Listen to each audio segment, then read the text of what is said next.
Back. आप लोग मेरे साथ पढ़ रहे हैं इस समय गॉस की प्रमेय के अनुप्रयोग और हम लोग हैं इस समय पार्ट 3 पर। जैसे मैंने बोला है कि हमेशा पार्ट को देखा करिए, ठीक है। पार्ट कौन सा वाला आप लोग पढ़ रहे हैं, तो इसके बाद में पार्ट 3 में जैसे लास्ट वाले में हम लोगों ने रेखीय अनंत लंबाई के रेखीय चालक तार के कारण वैद्युत की तीव्रता का पता किया था। इसमें गोलीय कोश और सॉलिड वाला जो आपका ठोस गोला है मुझे थोड़े से बार अनइम्पॉर्टेंट लग रहे हैं, ठीक है। तो इसमें मैं इंपॉर्टेंट में आपको रखना चाहूँगा आपका एक अचालक प्लेट, ठीक है। एक अचालक प्लेट है जिसका एरिया ए है और आपने इसको चार्ज किया है प्लस क्यू आवेश देके, और इसके कारण आपको आर दूरी पर, ठीक है, यहाँ पर डिस्टेंस दोनों ही साइड में ले लीजिए, यहाँ और यहाँ दोनों ही तरफ आपको इलेक्ट्रिक फील्ड इंटेंसिटी पता करनी है, ठीक। तो इससे जो निर्गत वैद्युत फ्लक्स है, तो जैसा मैंने बताया आपको एक कल्पना करनी पड़ेगी, एक काल्पनिक एक स्फेरिकल सिलेंडर की, जैसा आपने यहाँ पर किया। तो इसकी सरफेस यानी इसका जो एरिया है यानी इसका पूरा जो संपूर्ण पृष्ठ क्षेत्रफल है उसको आप 3 भागों में बांट सकते हो। एक आपका एरिया इधर A1, ठीक है, इधर एरिया A2 और इसका एक वक्र पृष्ठ A3।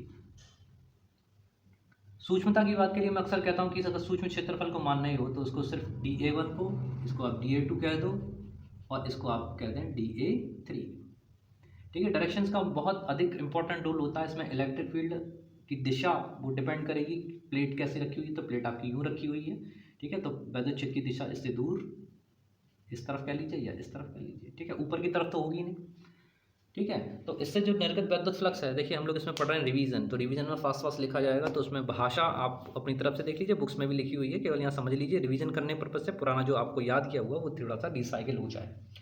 तो यहाँ से निर्गत वैद्युत फ्लक्स को हम फिर से 3 भागों में बांट सकते हैं, phi equals to φ1 plus φ2 plus φ3, ठीक है। φ1 और φ2 के लिए आप जैसे पता कर चुके हैं कि ये वैल्यू डिपेंड करेगी E vector dot DA1 vector plus E vector dot DA2 vector plus E vector dot DA3 vector, ठीक है। जैसे लास्ट वाले केस में अनंत लंबाई के में किया था, लेकिन उसमें यह था कि ये वाला जो सिलेंडर है वो इस तरह से रखा गया था, ठीक है, इलेक्ट्रिक फील्ड इंटेंसिटी की दिशा को ध्यान में रखते हुए। यहाँ पर अगर आप दिशा को अगर देखते हैं DA1 या DA2 की बात करें तो इसमें आप देखेंगे 2 पेन अगर ले लिए जाएँ तो यहाँ पर क्षेत्रफल की दिशा इस तरफ है, इलेक्ट्रिक फील्ड भी इस तरफ है।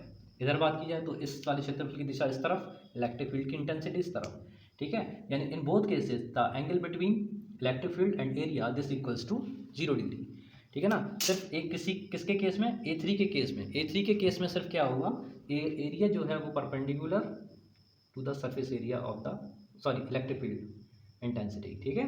तो यहाँ पर आप देख रहे हैं क्षेत्रफल की दिशा ऊपर की तरफ है और इलेक्ट्रिक फील्ड या इधर कर लो चाहे इधर कर लो, इन बोथ केसेस दोनों ही दिशाओं में कैसा होगा, 90 डिग्री होगा। तो यहाँ पर जो पहले वाले केस में अगर अनंत लंबाई वाले से चालक से तुलना करें तो ऊपर वाले के लिए उसमें वैल्यू रखी जा रही थी, यहाँ पर वैल्यू नहीं रखी जा रही, ठीक है। तो यहाँ पर आप अब लिखेंगे, यहाँ पर वैल्यू रखी जाएगी, यानी क्या होगा EDA cos 0 डिग्री प्लस इसकी वैल्यू EDA2 cos 0 डिग्री, और ये दिस वैल्यू इक्वल्स टू 0 क्योंकि इसका एंगल 90 डिग्री है, ओके। तो इसकी वैल्यू हमने 0 कर दिया। तो फाई की जो वैल्यू आपके पास आएगी अब बता दीजिए EDA प्लस EDA2, दोनों तरफ एरिया एक जैसे हैं, तो अगर आप मान लें दोनों तरफ एरिया एक समान है, DA1 और DA2, ये इसका संपूर्ण एरिया किसके बराबर, A के बराबर, तो ये वैल्यू हो जाएगी, E को आप बाहर ले लें, अंदर बचेगा DA1, इसी तरह से DA2, यहाँ पर phi this is equals to EA plus EA, दोनों को ऐड कर दीजिए, दिस इज 2EA। यहाँ से फाई की जो वैल्यू आपके पास आ गई 2EA, it is equation number 1। बस इतने स्टेप तक आप यहाँ पर आ गए। उसके बाद में अब आप आएंगे गॉस की प्रमेय के अकॉर्डिंग, ठीक है। तो गॉस की प्रमेय की सहायता से, गॉस की प्रमेय क्या कहती है, गॉस की प्रमेय कि फाई इक्वल्स टू किसके बराबर, Q upon epsilon naught K के बराबर। इक्वेशन नंबर 2 हुआ, और इन दोनों इक्वेशन को आप क्या करेंगे, बराबर कर देंगे। Equation 1 equals to equation number 2, दोनों को बराबर कीजिए। तो यहाँ से वैल्यू जो आपकी आएगी, दिखाई दे रहा है, नहीं दिखाई दे रहा, 2EA this is equals to Q upon epsilon naught K। यहाँ से आप E का मान निकाल लेंगे, यहाँ लिख देते हैं, E की वैल्यू जो निकलेगी 2A इसके साथ में, तो QK अपॉन नीचे 2 epsilon not into area A, ठीक है। 2A इसके साथ में नीचे आ गया। अब जरा फोकस करें Q अपॉन A पर, तो Q अपॉन A की जो वैल्यू बराबर होती है वो पृष्ठ घनत्व के बराबर होती है, surface density, surface charge density, तो क्यू अपॉन एरिया ए। तो इसका मतलब ये हुआ कि आप इसको लिख सकते हो सिग्मा, ये के इसके साथ में नीचे है, ऊपर ना लिखें, ठीक है, लिखने में सावधानी रखें कि ऊपर लिख गया तो ऊपर गड़बड़ हो जाएगी। तो क्यू के, ठीक है ना, तो सिग्मा अपॉन एप्सिलॉन नॉट के और साथ में आएगा 2। तो इस तरह से ई की वैल्यू आई आपके पास में सिग्मा अपॉन 2 एप्सिलॉन नॉट के। ये वाला प्रश्न भी काफ़ी बार आ चुका बोर्ड परीक्षा में, लगभग 9, 10, 15, 16, 17, 18, 19, 20 बहुत इंपॉर्टेंट क्वेश्चन है, इसलिए मैंने आपको ये हल करा। हम लोग पढ़ रहे थे अनंत विस्तार की समतल आवेशित अचालक प्लेट के कारण वैद्युत क्षेत्र की तीव्रता के लिए व्यंजक स्थापित कीजिए। मोस्ट इंपॉर्टेंट क्वेश्चन मैं रखना चाहूँगा उसको मैं, ठीक है। और अभी तक जो हल्के में ले रहे हो कोई लोग, कुछ लोग इसे, तो हल्के में बिल्कुल ना लीजिएगा। सिग्मा अपॉन 2 एप्सिलॉन नॉट के करके ये वैल्यू आपके पास में आई, ठीक है। बस यही मानूंगा मैं इसमें। और इस वाले चैप्टर में अब थोड़े न्यूमेरिकल ले लेते हैं और न्यूमेरिकल्स को हम देख लेते हैं फटाफट से। तो इसमें ये बोर्ड परीक्षा में आया हुआ क्वेश्चन है 2016 में, ध्यान से सुन लीजिएगा सभी लोग। इसमें पूछा गया है कि एक चित्र दिखाया गया है, क्यूब बनाया है, और उसमें पूछा है कि वेक्टर ई की वैल्यू दे रखी है। देखिए इसको क्लीन कर देते हैं। प्रश्न आपके सामने है, बहुत ही अच्छा प्यारा सुंदर सा क्वेश्चन 2016-17 में आया हुआ।